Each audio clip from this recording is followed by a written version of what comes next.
ప్రభునందు ప్రియులారా, బైబిల్ గ్రంథంలో పిల్లలను పోగొట్టుకున్న 3 ఎలుగుబంట్ల గురించి మనం తెలుసుకుందాము. మరి మొదటిగా హోషేయ గ్రంథం 13వ అధ్యాయం 8వ వచనంలో పిల్లలను పోగొట్టుకున్న ఎలుగుబంటి యొక్క మనస్సు ఎంత క్రూరంగా ఉంటుందో అక్కడ చదివితే మనకి తెలుస్తూ ఉంది. అంటే మనుషులకే కాదు, మృగాలకి, పశువులకి, పక్షులకి, వీటికి కూడా పిల్లలంటే ఎంతో ప్రాణం, ప్రేమ. అవి కనబడకపోయినా, ఎవరైనా ఎత్తుకుపోయినా, చనిపోయినా తట్టుకోలేవు. అంటే రేగిన మనసుతో ఉంటాయి. ఈ సమయంలో వాటి మీదకి ఎవరు వచ్చినా చీల్చివేసే స్వభావాన్ని కలిగి, ఆ మనసు కలిగి ఉంటాయి. మరి ఇలాంటి మనస్సునే, ఈ రేగిపోయిన ఎలుగుబంటి యొక్క మనస్సునే బైబిల్ గ్రంథంలో 3 వ్యక్తులు కలిగి ఉన్నారు. వారు ఎవరు అంటే, మొదటిగా దావీదు.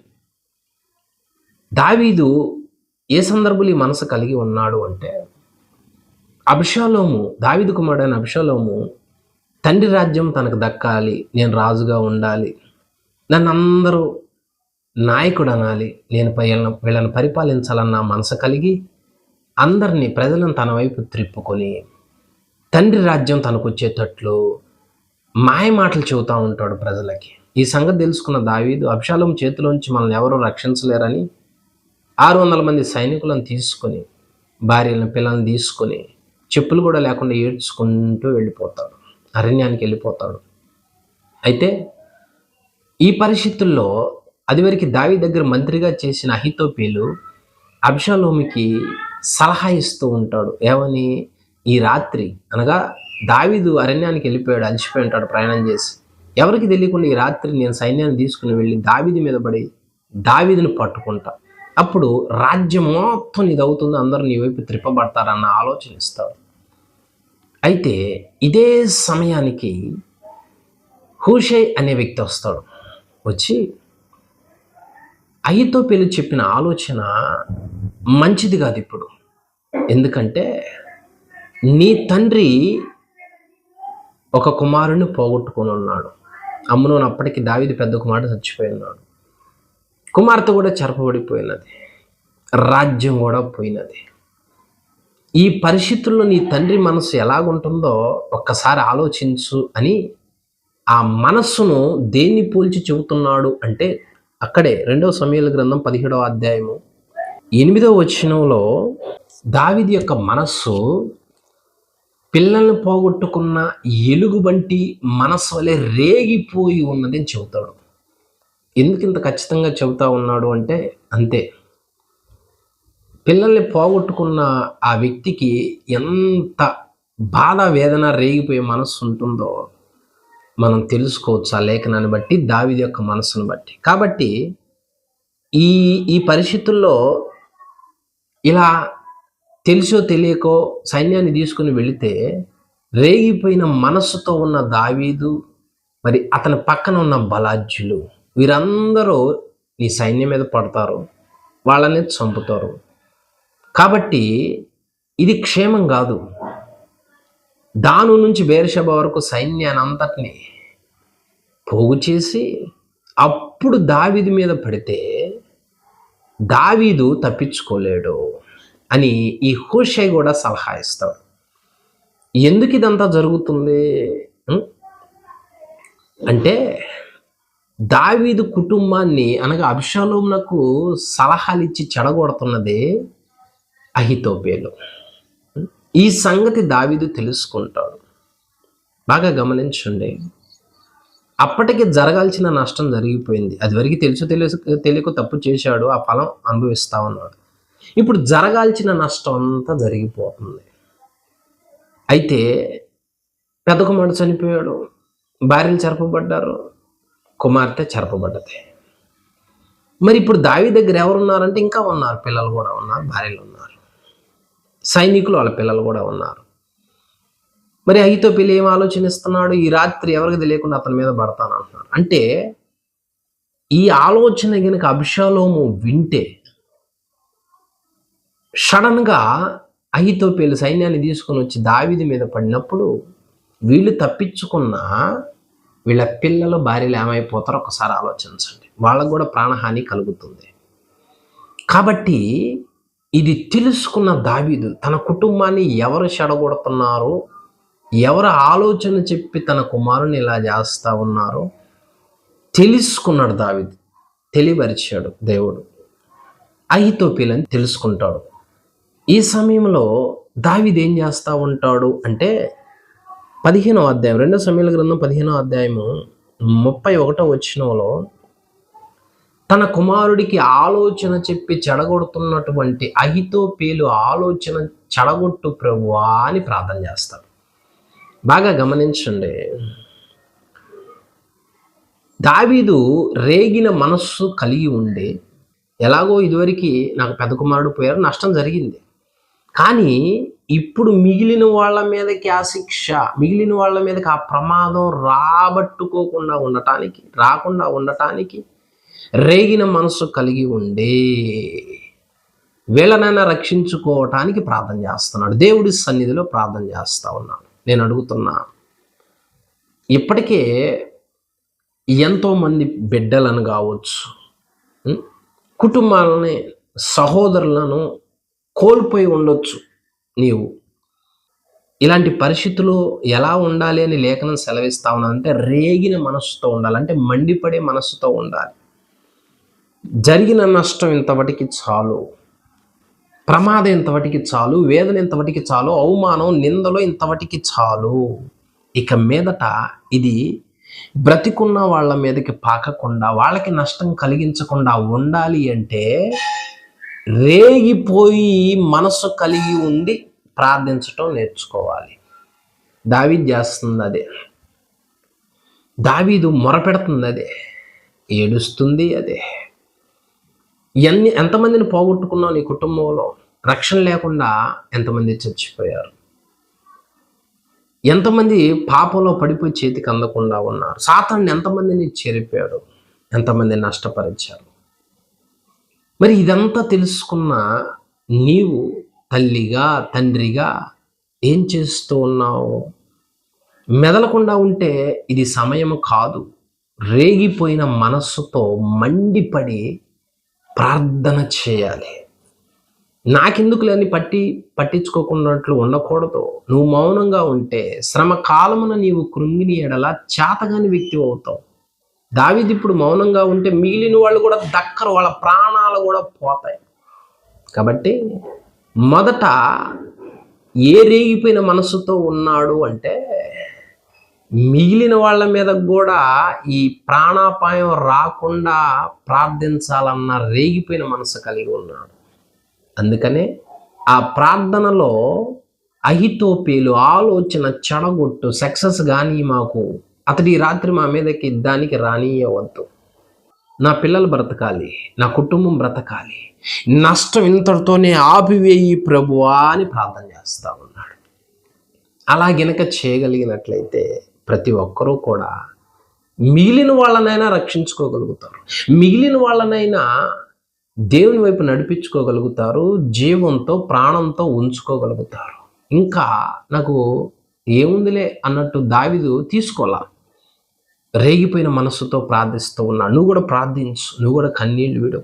నా కుటుంబం ఇలా చెల్లాచెదరైపోయింది, నా కుటుంబంలో ఉన్న బిడ్డలు కూడా పోయారు ప్రభువా, ప్రాణ నష్టం జరిగింది ప్రభువా, ఇంకా ఉంది ఒకళ్ళు ఇద్దరు కొంతమంది, వీళ్ళని రక్షించు, ఆ మరణం వీళ్ళని మృంగి వేయకుండా నా కుటుంబాన్ని చెడగొడుతున్న ఆ దుష్టుని యొక్క ఆలోచన చెడగొట్టు ప్రభువా, నా బిడ్డలను చెడగొడుతున్న ఆలోచన చెడగొట్టు ప్రభువా, వీళ్ళని పాడు చేస్తున్న ఆలోచన చెడగొట్టు ప్రభు అని దావీదులాగా రేగిన మనసుతో ప్రార్థించు.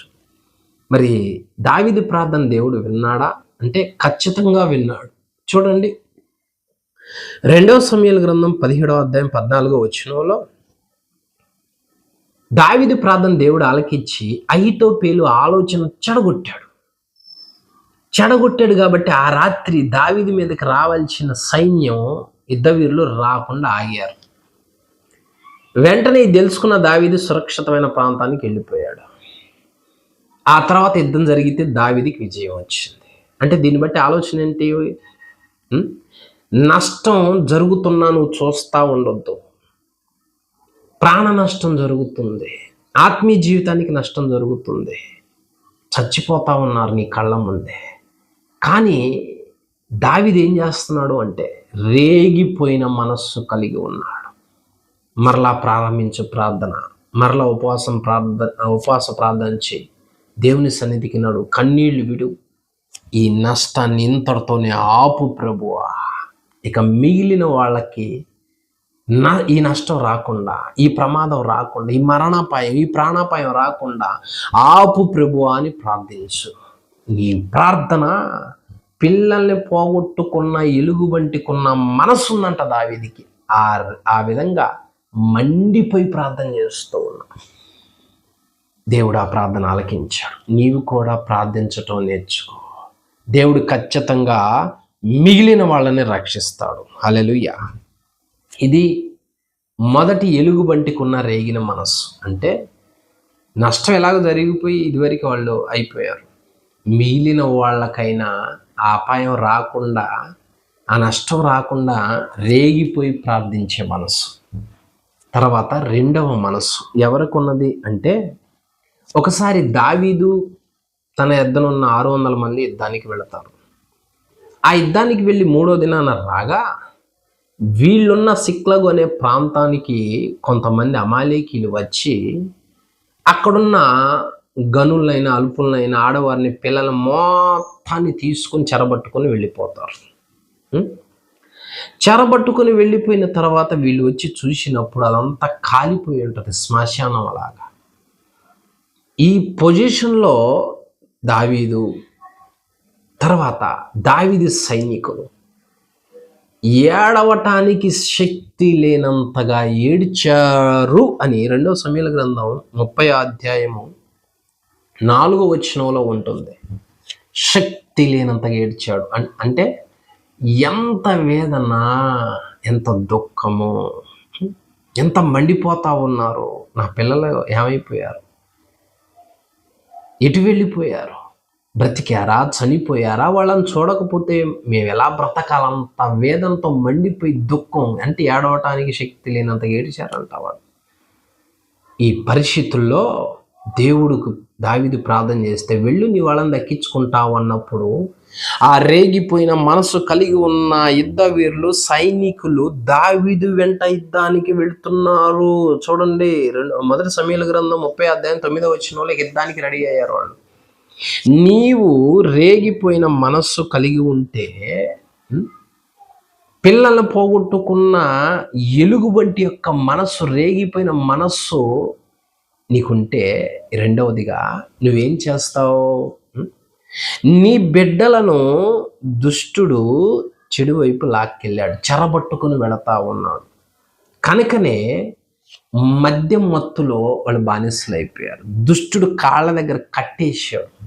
అది లేకపోతే మేము బ్రతకం అనేటట్లయ్యారు. ఈ అమ్మాయి లేకపోతే నేను బ్రతకను, ఈ అబ్బాయి లేకపోతే నేను బ్రతకను, ఈ మద్యం లేకపోతే బ్రతకను, సెల్ ఫోన్ కొనియకపోతే నేను బ్రతకను, చెడు వ్యసనాల్లో అసభ్యకరంగా తిరుగుతూ దుష్టుడు వాళ్ళని చెరబట్టుకుని వెళ్ళిపోయిన సమయంలో కూడా నువ్వు యుద్ధానికి సిద్ధపడకుండా, నాకు బిజినెస్ ఉందిలే టైం కుదరట్లేదు, నాకు పొలం పనులు ఉన్నాయిలే టైం కుదరట్లేదు, నాకేడో కుదురుద్ది అని అనుకుంటా ఉన్నావు అనుకో, నీ వాళ్ళు నీకు దక్కరు. నువ్వు యుద్ధం చేయాలి. ఇప్పుడు ఎందుకు యుద్ధం చేయాలి? చెరబట్టిన వాడి చేతుల్లో ఉన్న నీ బిడ్డలను నువ్వు రక్షించుకోవాలి అంటే రెండవ మనస్సు రేగిన మనస్సు.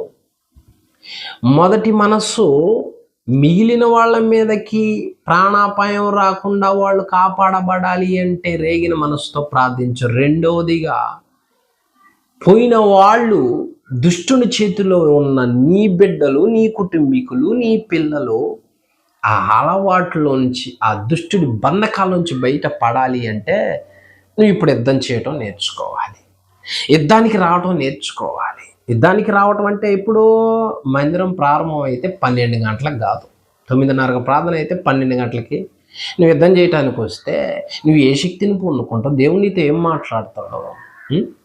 ఏం చేస్తున్నారు వీళ్ళు? యుద్ధానికి సిద్ధపడుతున్నారు, ఖడ్గాలు ధరిస్తున్నారు, రేగిన మనసుతో ఉన్నారు. ఈ పొజిషన్లో ఈ రేగిపోయిన పొజిషన్లో శత్రుడు ఎవడొచ్చినా సంపటమా సావటమా ఈ రెండే. ఇక తిండి మీద ధ్యాస ఉండదు, బిజినెస్ మీద ధ్యాస ఉండదు, నిద్ర మీద ధ్యాస ఉండదు, స్నేహం మీద దేని మీద ధ్యాస ఉండదు. ఎందుకంటే తన బిడ్డలో, తన రక్త సంబంధికులు దుష్టుడు కళ్ళ ముందే చెడగొడుతుంటే నువ్వు చూస్తూ ఉంటే ఎట్లా చెప్పు? ఎంతమంది పిల్లలు ఎలా ఉన్నారు ఈ రోజుల్లో? ఎంతమంది పిల్లలు ఈ రోజుల్లో చెడు అలవాట్లకు బానిసలైపోయి ఉన్నారు, బయట పడలేకపోతా ఉన్నారు, మత్తుకు బానిసలైపోయి ఉన్నారు, పబ్బులకు బానిసలైపోయి ఉన్నారు, చెడ్డ వస్త్రాలకు బానిసలైపోయి ఉన్నారు, తిరుగుళ్ళకి బానిసలైపోయి ఉన్నారు. వీళ్ళను దుష్టుడు ఏం చేశాడో చెరబట్టినాడో. ఇప్పుడు అతని మీద యుద్ధం చేసి వీళ్ళు వాళ్ళని రక్షించుకొని రావాలి.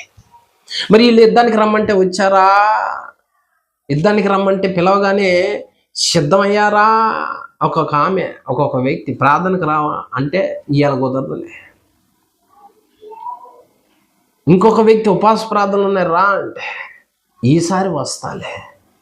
కళ్ళ ముందు నీ కుటుంబాన్ని దుష్టుడు కట్టేస్తే వాడి దగ్గర పెట్టుకొని లేనిపోయిన అలవాట్లు మొత్తం నూరిపోస్తే తల్లి తండ్రి అనక నిన్ను కొట్టి, నిన్ను తిట్టి, నిన్ను దూషించి కనీసం ఈ బాగుబోగులు కూడా చూసుకోలేనంత హీన పరిస్థితికి వాళ్ళని దిగదారిస్తే చూస్తూ ఉంటావా తల్లిగా తండ్రిగా? నీవు ఆత్మీయ యుద్ధానికి రావాలి.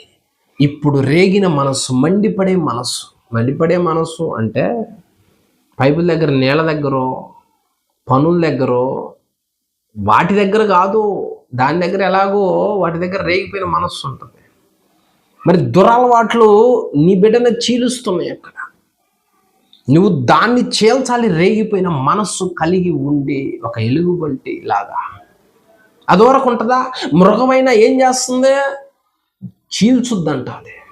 మరి నువ్వేం చేస్తావన్నా ఆ టీవీ పెట్టుకొని చూస్తావు, ఆ సీరియల్ పిచ్చి నీ పిల్లలకు చూపిస్తావు. వయసు పిల్లలు అవి చూసి ఏం నేర్చుకోవాలి? వాళ్ళ వస్త్రధరణ చూడు, వాళ్ళ ఆలోచన చూడు, వాళ్ళ ప్రవర్తన చూడు. నీ టయాన్ని అలా చేసుకుంటున్నావు. ప్రార్థన చేయడానికి టైం ఉండదు. ఒకవేళ ప్రార్థనలో కూర్చుంటే నిద్ర వస్తుంది, ఆవలింతలు వస్తాయి, ఏ ఆలోచనలు వస్తాయి, పనులు గుర్తు వస్తాయి. ఇంకెక్కడ రేగిపోయిన మనసు? ఇక నుంచైనా దాన్ని తీసేసుకొని ఎవరైతే కనిపించకుండా వెళ్ళిపోయారో దావీదు సైనికుల పిల్లలో, వాళ్ళ కోసం వీళ్ళు ఆయుధాలు ధరించి యుద్ధానికి సిద్ధపడ్డారు. అవును, మందిరానికి పెద్దలాడు రావటం నేర్చుకో, పరిచయం చేయటం నేర్చుకో, ప్రార్థన చేయటం నేర్చుకో, దేవుని బతిలాటం నేర్చుకో. మొదటి ఏ విధంగా పోరాడావో అలా ఉంది. బాప్తిజం తీసుకున్న నీవు ఇక బాప్తిజం తీసుకున్నాలే అయిపోయిందిలే అని ఆత్మీయ యుద్ధం మర్చిపోయి నీ పిల్లల్ని దుష్టుడు ఏ విధంగా ఆలోచన చెరబట్టాడో, ఎక్కడ కట్టేశాడో, వాళ్ళ ఆలోచనలు, వాళ్ళ క్రియలు ఎలాగ ఉన్నాయో పసిగట్టనంత విధంగా నువ్వు ఉంటే నీ కుటుంబానికి క్షేమం ఉంటుందా? ఆ పిల్లలు ఏమైపోతున్నారు ఈ రోజుల్లో? ప్రేమలు అంటాం, ఇటు కట్టుకుపోవటం, లేదా చచ్చిపోవటం, లేదా చంపుకోవటం. భర్త బ్రతికి ఉండగానే భార్య మరొక వ్యక్తితో అక్రమ సంబంధం పెట్టుకుని భర్తను చంపేయటం. ఇదంతా దుష్టుడు కట్టేసి వాళ్ళ మైండ్ని దాటి రాకుండా చేశాడు. ఇప్పుడు వాళ్ళు అంతటా వాళ్ళు యుద్ధం చేసి బయటికి రాలేరు. దుష్టుడి చేతిలో ఉన్న వ్యక్తులు వాళ్ళు రాలేరు. నువ్వేం చేయాలి? నువ్వు చేయాలి. ఒక తల్లిగా, ఒక తండ్రిగా నీ బిడ్డల కోసం రేగిపోయిన మనస్సు నువ్వు కలిగి ఉండి యుద్ధం చేయటానికి ఆయుధాన్ని ధరించాలి, ఆయుధాన్ని పట్టాలి. కనుక నువ్వు యుద్ధం చేస్తే తప్పకుండా నీ వారిని నువ్వు దక్కించుకుంటావన్నాడు దేవుడు. మరలా దేవుని సన్నిధికి రా, గుంపులో కలువు, దేవుణ్ణి బ్రతిమలాడు, యుద్ధము చేయి, తెగించు, రేగిపోయిన మనసు కలిగి ఉండు. నా వాళ్ళు, నా పిల్లలు నాకు కావాలి అన్న తపన కలిగి ఉండు. దేవుడు ఖచ్చితంగా ఆ యుద్ధంలో నీకు విజయాన్ని ఇస్తాడు. మరి వీళ్ళు యుద్ధంలో విజయం వచ్చిందంటే చూడండి, మొదటి సమూయేలు గ్రంథం 30 అధ్యాయము 18-19 వచనాలలో దావీదును తన దగ్గర ఉన్న సైనికులను యుద్ధం చేసి ఏది కూడా నష్టపోకుండా సమస్తాన్ని రక్షించుకున్నారు. వాళ్ళు సమస్తాన్ని, ఒక్క బిడ్డ కూడా అంటే నశించిపోలేదు. యుద్ధము చేయి, పోరాడు. ఇవన్నీ చేయకుండా మెదలకుండా ఉండి ఏడిచిన వాళ్ళు ఏడుస్తున్నట్లుగానే ఉండి నా బిడ్డ పోయాడుగా నేను కూడా ఎందుకులే చచ్చిపోతా అని అనుకోలే వాళ్ళు. ఆయుధములు ధరించే సమయం, యుద్ధం చేసే సమయం, యుద్ధ రంగంలోకి అడుగుపెట్టే సమయం కనుక నాకు కుదరదులే, నాకు పనులు ఉన్నాయిలే, నేనే ఆడు చేసేదిలే అని అనుకోవద్దు. నీ వ్యర్థమైన మొత్తం ఇక ఆపుకో. వ్యర్థమైన ముచ్చట్లు, తిరుగుళ్ళు, ఆలోచనలు, లోకపరమైన విందులు, వినోదాలు మొత్తం తీసేసుకొని నీ పిల్లల మీద దృష్టి పెట్టు. వాళ్ళు ఎక్కడ కట్టివేయబడ్డారు, ఏ బంధకాల నుంచి బయటికి రాలేకపోతున్నారో నువ్వు దృష్టి పెట్టి ఆ సైనికులాగా నడిస్తే దేవుడు నీకు విజయాన్ని ఇస్తాడు. తప్పక నీ వారిని నువ్వు దక్కించుకుంటావు. దేవునికి స్తోత్రం. హల్లెలూయా. ఇది రెండవది.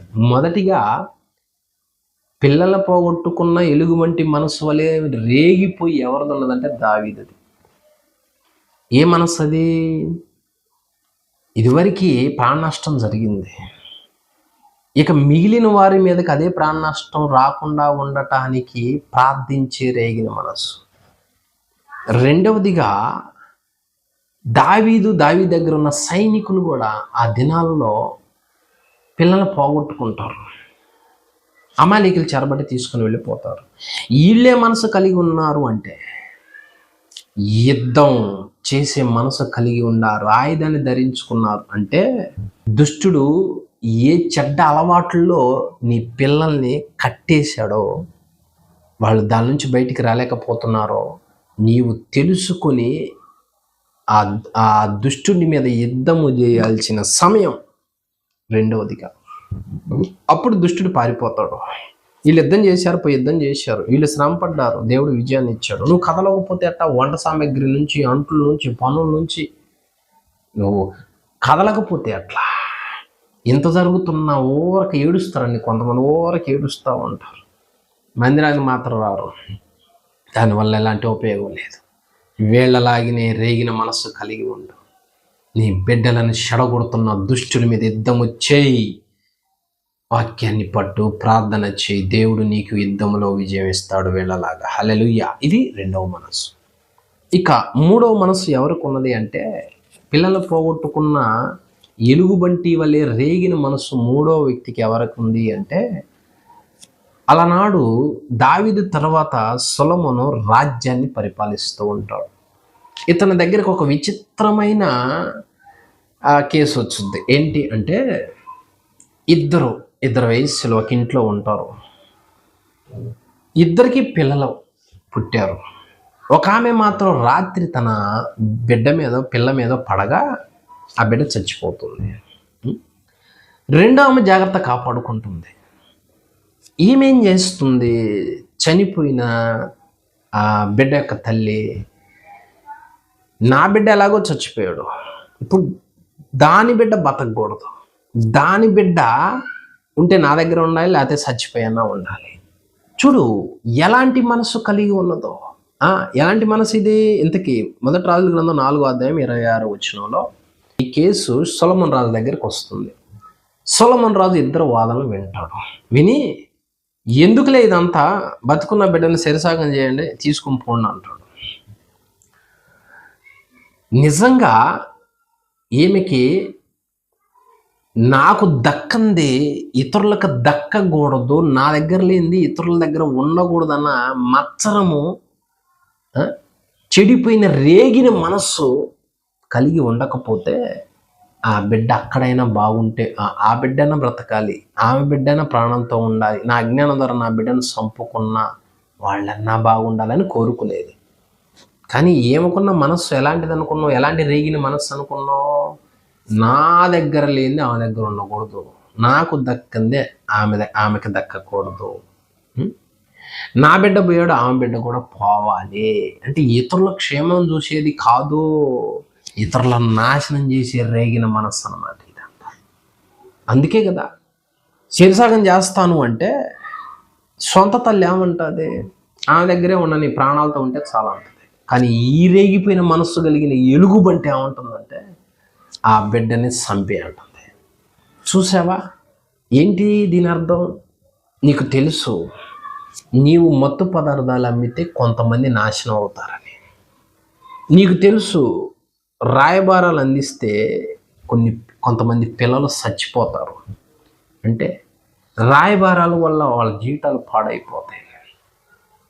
నీకు తెలుసు కొంతమందికి చెడు జీవితే వాళ్ళు చెడిపోతారని, వాళ్ళ భవిష్యత్తులు పాడైపోతాయని. కానీ నా పిల్లలు చెడిపోయారుగా. స్వార్థం అనమాట అండి. ఈ రోజుల్లో ఎంత స్వార్థమో తెలుసా? వీళ్ళు బాగోపోతే, వీళ్ళు చెడిపోతే ఇతరులను కూడా వీళ్ళు బాగుండాలని కోరుకోరు. వాళ్ళు కూడా పోవాలి, చెడిపోవాలి, చెడ్డ మచ్చ రావాలి, వాళ్ళు కూడా హేళన చేయబడాలి, అవమానపరచబడాలి అన్న రేగిన మనసుతో ఉంటారు చాలామంది అండి. కొంతమంది మంచి మనసుతో ఉంటారు, కానీ వీళ్ళే ఎలాంటి వాళ్ళు అంటే వీళ్ళు ఇతరులను ఎప్పుడు చెడగొట్టే మనసు కలిగే ఉంటారు. వాళ్ళు ఏమైపోని, నేను అర్ధనగ్నంగా నటించిన, నేను నా పెదాలతో డబుల్ మీనింగ్ మాట్లాడినా, పోకిరి మాటలు మాట్లాడినా, ఏమైపోతే నాకెందుకు, ఎవడు చెడిపోతే నాకెందుకు, నా బ్రతుకు, నా జీవితం, నా కుటుంబం అదే కావాలని కోరుకునే మనసు. ఎందుకంటే వాళ్ళు ఆల్రెడీ చచ్చిపోయినారు, చంపేసుకున్నారు వీళ్ళే. మరి మిగిలిన బిడ్డను జాగ్రత్తగా కంటికి రెప్పలా కాపాడుకున్న ఆ బిడ్డల మీద కూడా ఈ రేగిన మనస్సు కలిగిన ఎలుగుబంటి చూడు ఎట్లా ఉంటుందో, చంపే అంటుంది. ఇలాంటి స్వభావం కలిగిన వాళ్ళతో నువ్వు తిరిగితే ఉంటే నీ జీవితం పాడైపోతుంది. అవును, నేను మందిరానికి పోతాను, బాప్తిజం తీసుకుంటాను, ఈ చెడ్డ అలవాట్లు వద్దు అని నువ్వు అనుకున్నప్పుడు అటే ఇది మంచిది కాదు అనుకున్న వ్యక్తి నీకు నిజమైన స్నేహితుడు, నీకు మంచి చెప్పేవాళ్ళు. అలా కాకుండా మేము పోతున్నామా, నువ్వెందుకు అలా పోయేది అని నీకు చెడు చెప్పి నిన్ను అక్రమ వైపు తిప్పి వాళ్ళు నీ చేతులారా నీ జీవితాన్ని నాశనం చేసేవాళ్ళు, రేగిపోయిన మనసు కలిగి ఉన్నవాళ్ళు, ఎలుగుబంటులు వాళ్ళు. ఇలాంటి స్వభావం కలిగిన వాళ్ళతో నువ్వు ఉండకూడదు, తినకూడదు, త్రాగకూడదు, వాళ్ళతో నడవకూడదు, వాళ్ళ క్రియలు పాల్పంపులు పొందుకోకూడదు. వాళ్ళు నీకు క్షేమకరమైన వాళ్ళు కాదు. వాళ్ళు నీ దగ్గర ఉన్నా, నీ దగ్గర తిన్నా, నీ దగ్గర తాగినా డబ్బులు ఉన్నంత వరకే, నీకు ఆరోగ్యం ఉన్నంత వరకే. అదంతా అయిపోయిన తర్వాత నిన్ను వదిలిపెట్టి వెళ్ళిపోతారు. నువ్వేదో అనుకుంటున్నావు, నీ ప్రాణం మీద ఎసురు పెట్టింది, నీ డబ్బు మీద ఎసురు పెట్టింది, నువ్వేదో పరాయి స్త్రీ బాగుందని వెళ్ళిపోతా ఉన్నావే. నీవు నీ కుటుంబం నాశనం అయినా పర్వాలేదు, నీ పిల్లలు చెడిపోయి రోడ్డును పడ్డా పర్వాలేదు, ఏడిసినా పర్వాలేదు, అనాథలైనా పర్వాలేదు, నా అవసరాలు తీర్చు, నా దగ్గరే ఉండవు. అది తప్పని తెలిసిన పురుషుడు కూడా అదే, స్త్రీ కూడా అదే. ఇలాంటి స్వభావాలు కలిగి ఉంటే నువ్వు ఏ మనసు కలిగి ఉన్నావు అంటే ఇతరులను చీల్చివేసే క్రూరమైన ఎలుగుబంటి స్వభావం కలిగి ఉన్నావు అని అర్థం, ఆ మనసు కలిగి ఉన్నావు అని అర్థం. అంతే కదండి. సమాజంలో ఎందుకు ఇంత చెడు విజృంభిస్తూ ఉన్నది? అరే, నేను పెద్ద వయసులో ఉన్నాను, తల్లి లాంటి వయసు, తండ్రి లాంటి వయసు, నేను ఇలా చెడు మాట్లాడినా, చెడు చేసిన, విచ్చలవిడితనాన్ని ప్రయోగించిన, ఇలా మత్తు పదార్థాలు అమ్మినా నా బిడ్డ లాంటి వాళ్ళు చచ్చిపోతారు, వాళ్ళ జీవితం పాడైపోద్ది, వాళ్ళు బలైపోతారన్న ఆలోచన ఈరోజు చాలామందికి లేదు. కాబట్టే ఆ ఎలుగుబంటికున్న రేగిన మనసు కలిగి ఉండి ఎంతోమందిని చీల్చేస్తున్నారు, వీళ్ళు చీల్చేస్తున్నారు. అందుకే మత్సరం చాలా ప్రమాదము. అందుకే లేఖనం అంటుంది, గలతీయులకు రాసిన పత్రిక 5వ అధ్యాయం 20 నుంచి 21 వచనాలు. మత్సరం అంటే అర్థం ఏమనగా చెడ్డ కళ్ళు, అంటే నాకు దక్కంది వాళ్ళకి దక్కకూడదు, వాళ్ళని చీల్చేసే మనసు అనమాట. అది ఇలాంటిది కలిగి ఉన్నది ఏమే. కాబట్టి జాగ్రత్త తల్లిదండ్రులారా మీ బిడ్డలు, జాగ్రత్త స్నేహితులారా మీ స్నేహితులు, జాగ్రత్త యవనస్తులారా మీ యొక్క ఆరోగ్యము, మీ యొక్క శరీరం పవిత్రత జాగ్రత్త.